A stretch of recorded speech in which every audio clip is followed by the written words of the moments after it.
Sistem penggajian bagi karyawan organik. Dasar sistem penggajian menitik beratkan penerimaan seseorang karyawan menurut prestasi kerja dan tanggung jawabnya. Pasal 23, status karyawan dan penerimaannya. Poin 1. Hanya karyawan yang aktif bekerja yang berhak atas penerimaan gaji dan penerimaan tambahan.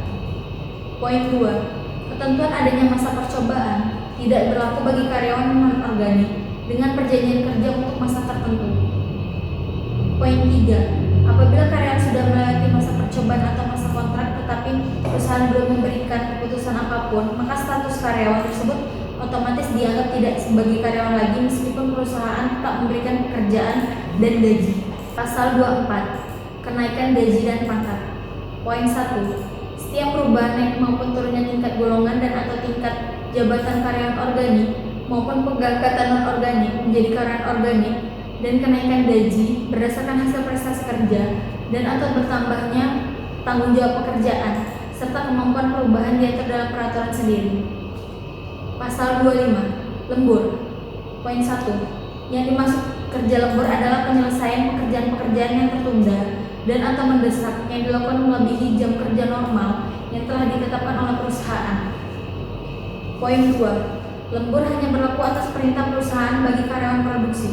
3. Kerja lembur dianggap sah apabila didasarkan atas surat perintah kerja lembur yang dibuat dan dilaporkan oleh atasan yang bersangkutan. Poin 4. Perhitungan upah kerja lembur sesuai dengan keputusan Menteri Tenaga Kerja dan Transmigrasi Republik Indonesia nomor Kep/02/Men/6/2004 tanggal 25 Juni 2004 tentang waktu kerja lembur dan upah kerja lembur. Poin 5. Tanpa suatu alasan yang sah dapat diterima dan dibenarkan oleh pimpinan, karyawan tidak dapat menolak kerja lembur, terutama apabila perusahaan menghadapi hal-hal sebagai berikut. A. Force majeure atau keadaan darurat seperti kebakaran, gempa bumi, banjir, huru-hara, kerusakan peralatan kerja, dan sebagainya. B. Bertumpuknya pekerjaan yang apabila tidak diselesaikan pada hari itu mendatangkan bahaya terhadap perusahaan atau orang. C. Dalam hal adanya suatu pekerjaan yang apabila tidak diselesaikan akan merugikan serta mengganggu kelancaran produksi dan atau jalannya perusahaan. D. Dalam hal adanya suatu kerja regu secara bergilir dan petugas regu di berikutnya berhalangan untuk bekerja. E. Apabila pekerjaan ini menyangkut kepentingan nasional atau pemerintah setempat atau pemilu dan sebagainya. Poin 6. Atasan yang bersangkutan perlu mengawasi pelaksanaan kerja lembur di unit kerjanya. Poin 7. Yang berhak atas upah lembur hanya karyawan di bawah tingkat koordinator. Pasal 26. Jaminan sosial dan pemeliharaan kesehatan. Karyawan yang ditetapkan oleh perusahaan akan ikut sertakan dalam program BPJS Kesehatan dan BPJS Ketenagakerjaan. Bab 9. Jaminan sosial lainnya. Pasal 27. Santunan kematian.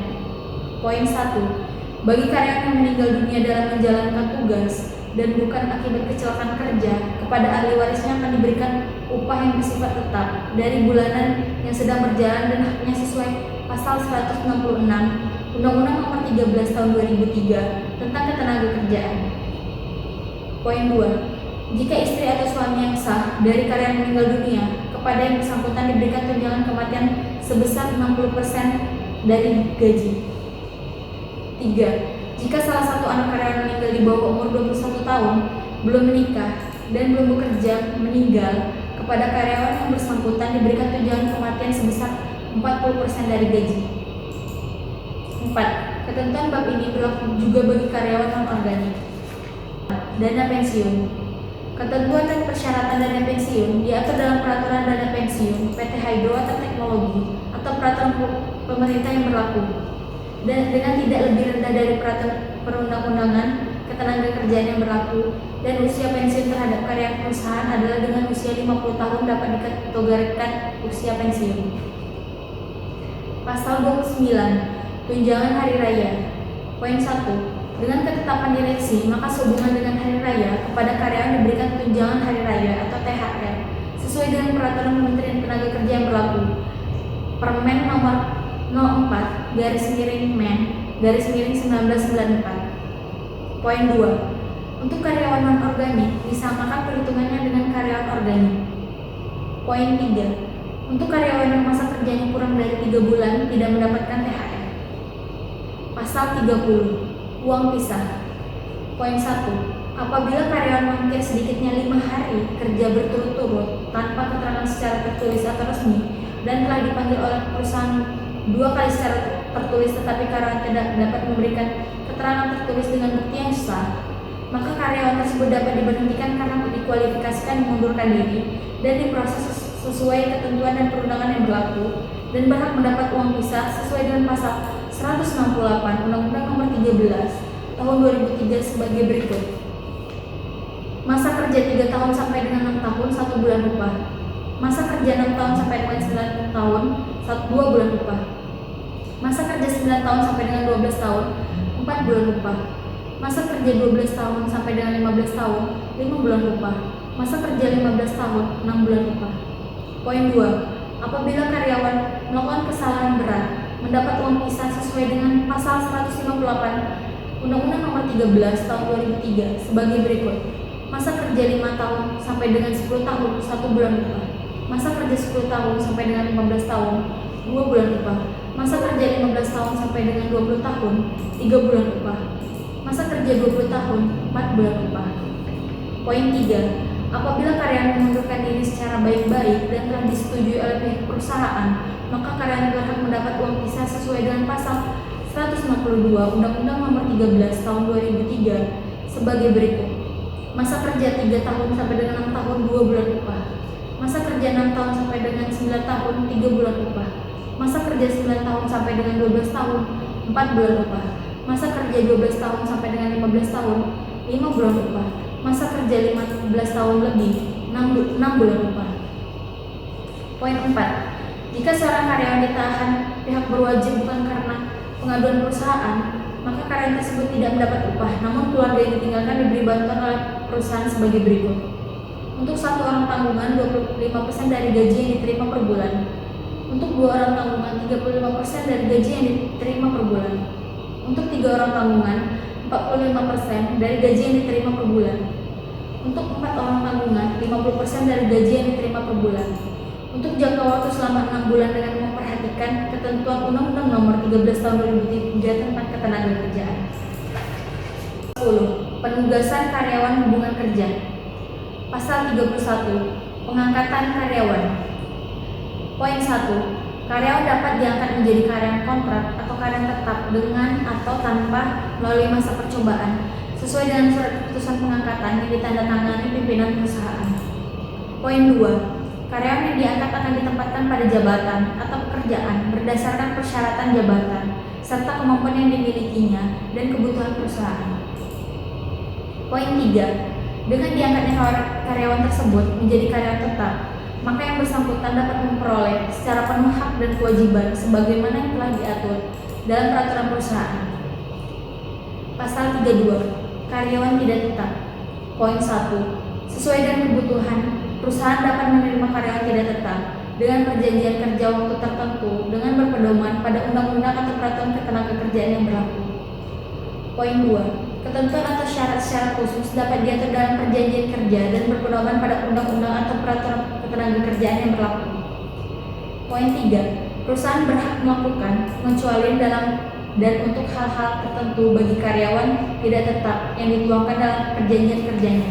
3. Evaluasi penilaian kinerja. Poin 1. Evaluasi kinerja karyawan yaitu evaluasi terhadap kinerja karyawan dalam jangka waktu tertentu dan dilaksanakan secara berkala paling sedikit 3 bulan sekali. Poin 2. Penilaian kinerja yaitu penilaian terhadap hasil prestasi kerja karyawan dalam jangka waktu tertentu dan dilaksanakan minimal 1 kali dalam 1 tahun. Pasal 34. Karyawan kerja rangkap. Poin 1. Dalam lingkungan grup. A. Seorang karyawan yang karena jabatan dan kemampuannya dimungkinkan diberi jabatan rangkap oleh atasannya. B. Jabatan rangkap ini tidak mengakibatkan pembayaran gaji rangkap lebih dari 1 sumber. Poin 2. Di luar lingkungan grup. Karyawan tidak dibenarkan mempunyai pekerjaan lain dan atau tercatat sebagai karyawan di perusahaan lain di luar grup tanpa seizin direksi. Pasal 35. Pemindahan karyawan atau mutasi. Poin 1. Perusahaan dapat memindahkan seorang karyawan ke kantor pusat atau cabang atau anak perusahaan yang memerlukan atau dari satu bagian ke bagian yang lain sesuai dengan kebutuhan. Poin 2. Pemindahan karyawan dari suatu kantor cabang ke kantor pusat atau ke kantor cabang lain, demikian pula dari suatu bagian ke bagian yang lain, sepenuhnya wewenang direksi dituangkan dalam suatu keputusan direksi. Pemindahan ke perusahaan di lingkungan Edgewater Technology Group atas dasar kesepakatan antar perusahaan dan sepengetahuan karyawan yang bersangkutan. 3. Dalam hal kepindahan karyawan dalam lingkungan HWT Group, masa kerja pada perusahaan semula berlaku pula sebagai masa kerja pada perusahaan baru.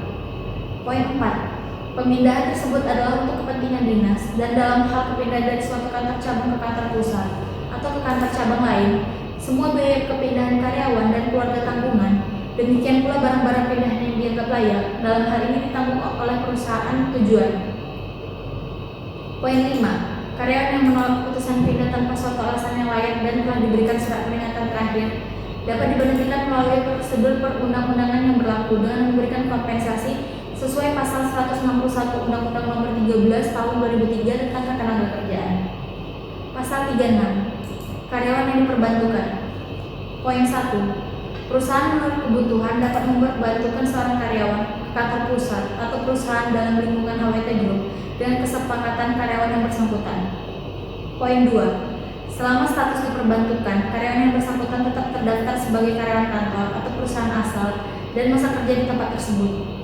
Poin 3. Selama diperbantukan, gaji tetap dibayarkan oleh kantor asal tetapi dibebankan pada kantor di mana ia diperbantukan. Pasal 37. Promosi.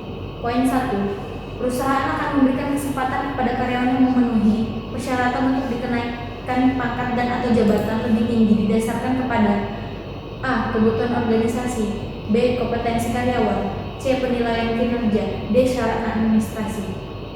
Poin 2. Ketentuan tentang promosi diatur dalam ketentuan tersendiri sesuai dengan kebijakan perusahaan. 38. Demosi.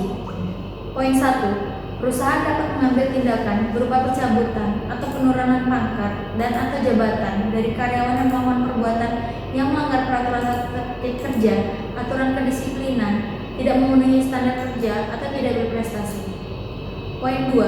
Bagi karyawan yang tidak dikenakan demosi, tunjangan atau fasilitas akan disesuaikan dengan pangkat dan atau jabatan barunya. Poin 3. Ketentuan tentang demosi diatur dalam ketentuan sendiri sesuai dengan kebijakan perusahaan. Poin 4. Bagi karyawan yang menolak demosi, dianggap mengundurkan diri. Bab 11. Penyelesaian keluh kesah. Poin 1. Sudah menjadi kehendak perusahaan dan karyawan yang menyadari betapa pentingnya arti komunikasi dan kerjasama dalam menciptakan hubungan kerja yang harmonis di antara kedua belah pihak, maka setiap permasalahan atau keluh kesah yang timbul akan diselesaikan secara musyawarah dengan sesegera mungkin. Poin 2. Untuk itu, hendaknya karyawan segera menyampaikan masalah yang dihadapinya dengan atasannya, baik secara lisan maupun tulisan. Poin 3. Jika dengan atasannya belum selesai, karyawan dapat menyampaikannya secara tertulis kepada atasan yang lebih tinggi dan seterusnya ke pemimpin perusahaan, dan apabila tidak ada penyelesaian, maka akan dicatatkan atau dimintakan bantuan ke suku dinas tenaga kerja dan transmigrasi setempat. Bab 12. Penutup. Pasal 39. Interpretasi dan amandemen. Poin 1. Perusahaan berhak untuk menafsirkan semua ketentuan-ketentuan yang termuat di dalam pasal-pasal maupun ayat-ayat dari peraturan perusahaan ini sesuai dengan makna, arti, dan maksud tujuannya dalam pembinaan hubungan industrial Pancasila.